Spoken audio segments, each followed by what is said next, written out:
It seems like a while since we looked at some Pratson. So here is issue 6 of the rather mediocre series, starring a decent-ish character that happens to look like me. This one has Pratson fight the Tiny Titans, which will lead to him eventually joining and becoming a member of the team. This is also a 0 Hours Christmas in Time tie-in. Pratson actually has a substantial role in 0 Hours Christmas in Time, but his solo title doesn't really expand on it and only ever deals with the aftermath. If anything, this issue even contradicts 0 Hours Christmas in Time. We have Pratson's high school girlfriend, love interest thing. It's okay to have forgotten about her, because we haven't even seen her since issue 1. For what it's worth, we won't be seeing much more of her either. So, Pratson and his allies and his enemy, they are now fighting the Tiny Titans who have shown up in Atlanta to stop the chaos that they are causing. To call them the Tiny Titans is generous.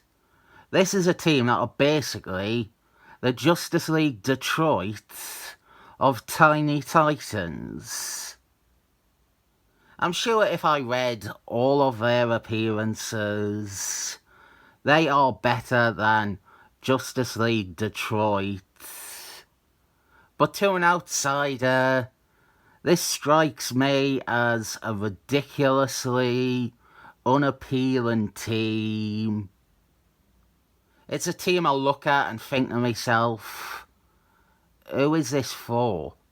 Who wants to read about this team?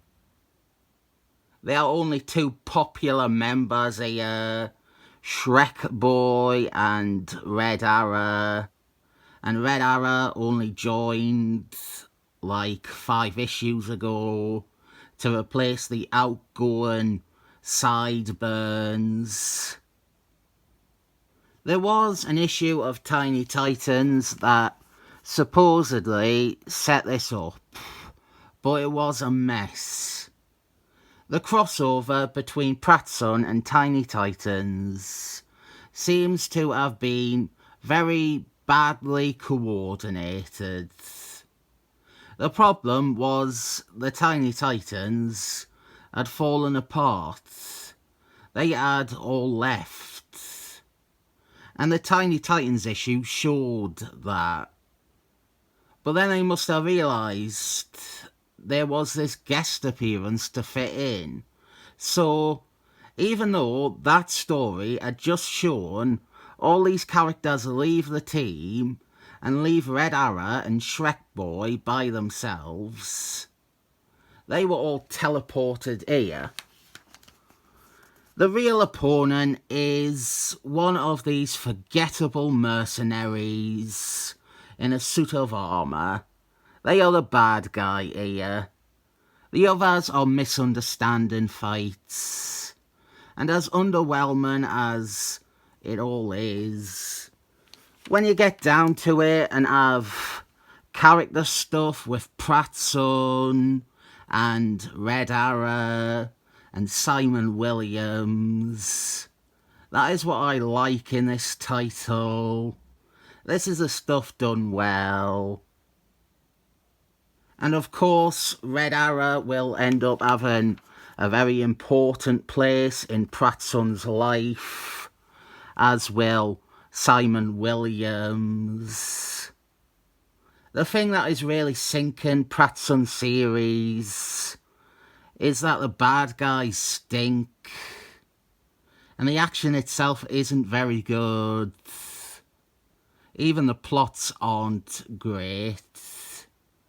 But whenever it gets down to it, Prattson as a character works. The art on this page is a problem. The sense of scale is completely fucked. The three characters in the foreground look smaller than the ones further away. This one that they are fighting here is basically Titanium Man, isn't he? Come to think of it, the first issues had Prattson fighting a Hulk rip-off, and now we basically have a bootleg Iron Man. But hey, Prattson, at least he gets to do some winning for once. I also noticed what might be a goof, but I don't know. One of the Tiny Titans is Red Guardian, and I know Red Guardian only a bit. I know he comes from the Silver Age. I have that issue. Thank you, Prattson. You have just given me a good reason to look at it now. I know that of these Tiny Titans Detroit, he is the one that seems the least flagrant. He had been making appearances on and mostly off since then. He might have people who remember him and wanted to see more of him. I don't see any problem with him being on Tiny Titans. He has some cachet. It's only when you start adding in the other characters, the new characters, that it starts feeling like Justice League Detroit. And really, I don't see a problem with any of these characters being on Tiny Titans. I just think altogether, with only Shrek Boy or Red Arrow, and then seemingly only there to link it to the team name, it does make them seem like a Justice League Detroit sort of affair. Anyway, Red Guardian, I don't know much about him besides his nationality. I did notice that in the Tiny Titans issue, he was always depicted looking like he does on this page here, the red and yellow costume, even when he was fighting some criminals and using his powers. He looked like he does here. But in this issue, and on the final page of last issue, and even on the cover of this issue, he is in a white fire energy design. Now I do know that is also from Tiny Titans, but maybe I am wasting my time here, maybe I am completely wrong. Based on that Tiny Titans issue I read, it got me wondering if maybe that wasn't how the character looked anymore. Maybe he looked like it for a story, but that is how he has been drawn in most of this.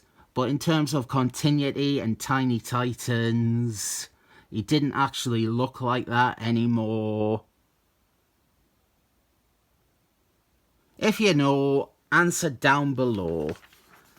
It's probably the case that I just think that the coordination between these two books is bad enough that they would have Red Guardian in a look he no longer used. I mean, they have a team that no longer were together in this issue. And then 0 Hours Christmas in Time happens. Time warps start to occur. Prattson, Simon Williams, and Titanium Man, they are shown to have been swallowed up by the entropy wave. And unlike in any other 0 Hours Christmas in Time tie-ins. This allows Pratt's son to relive and re-experience memories from his past. And there is some confusing writing attached to it. But the actual problem we have is that Pratt's son fallen into the entropy wave. They have done almost the one thing they cannot do in their 0 Hours Christmas in Time tie-in. Pratt's son is shown to be one of the last heroes left after everything else had been swept up into the same oblivion. This issue could have had everyone else fall into it. Pratt's son was the only character they needed to avoid having it happen to. And it's so poorly coordinated that Pratt's son was one of the few characters they showed it happening to. I don't really blame the people working on Pratt's son for it. It'll be the case that they didn't tell them what they needed to know about the crossover. It'll be the same with the Tiny Titans team, I reckon. They were not told, or the editors weren't communicating. It'll be stuff like that. Through our clip show, we get our first suggestion that Pratt's son could be the son of Simon Williams and Pin-Up Girl, but I have already spoilt the real identity of his dad. And then all of reality ceases to be, including Pratt's son, further contradicting the events of the main 0 Hours Christmas in Time story. I don't know what to really say about this one. The goodwill comes from the character and his surprising longevity. The creators are doing alright, but they are only doing alright. There's not much I can single out in this issue, or the first 6 issues overall, as being great.